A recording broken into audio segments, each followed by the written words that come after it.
So we're going to talk about the painting process for the stones.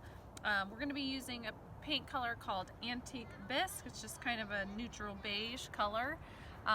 You could use a roller to roll this on, or you can use a paint sprayer. An industrial paint sprayer is probably the fastest way to get the paint on. I'm doing a very small section, so I'm just going to use a 4-inch chip brush. The thing that's nice about these is that you can shove that paint down into all your cracks and crevices. It's a little bit of a challenge because I have a quart and this brush doesn't really want to fit into that quart.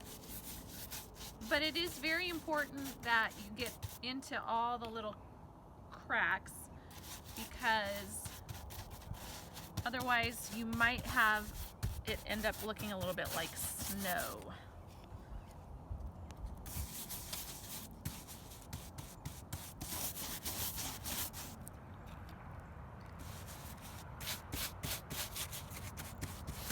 So as your paint is wet, this is an area that didn't get any carving texture.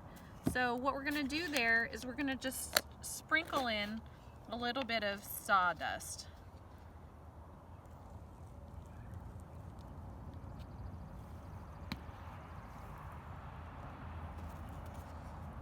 So if you were spraying, you could spray and then lay your sawdust, and then you could just spray again. And that would hold, the paint will just hold that sawdust right down in there.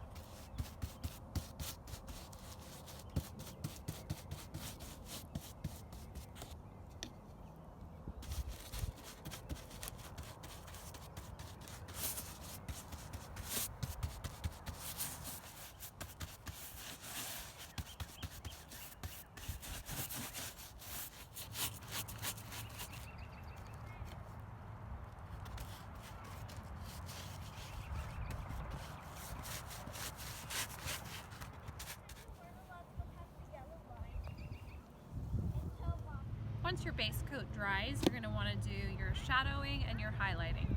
So the first thing we're going to do is do the shadow. You are going to essentially just follow the patterns that you've already laid out with your foam carving. So you're going to take your darker color in a chip brush, and the first place, the most obvious place that you're going to want to place your shadows is right here in the cracks. So you can hardly tell this is any darker. We're gonna see when this dries whether we need to go a shade darker with our shadow color or whether it just is sort of foolproof. So I'm placing it down in those cracks.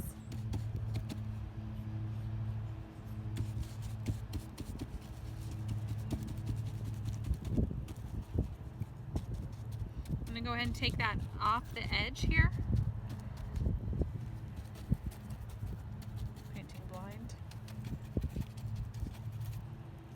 And then I'm going to go ahead and add some additional horizontal lines to emphasize that darker area. Just going right along there. And that's really all you're going to do with your shadow. All right, we are back for the final step.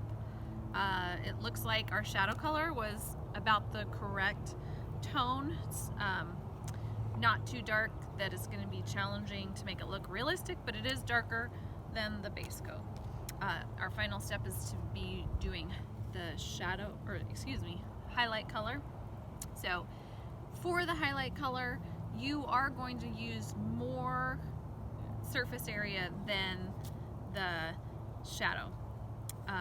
We're going to be using a technique called dry brush. So after you dip your paintbrush, you want to wipe off both sides so that you don't have too much paint on your paintbrush. And then you're going to just lightly drag it over the foam to pull out some of the higher areas. This will help accentuate the texture of the foam and make it look more rough.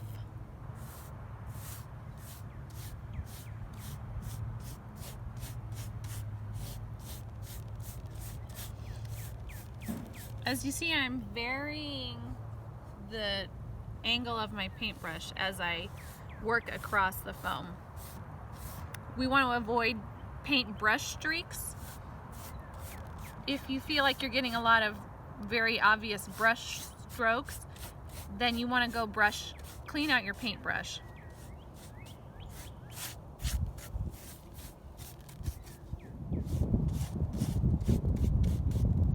So for the highlight, you can go over the entirety of the stone.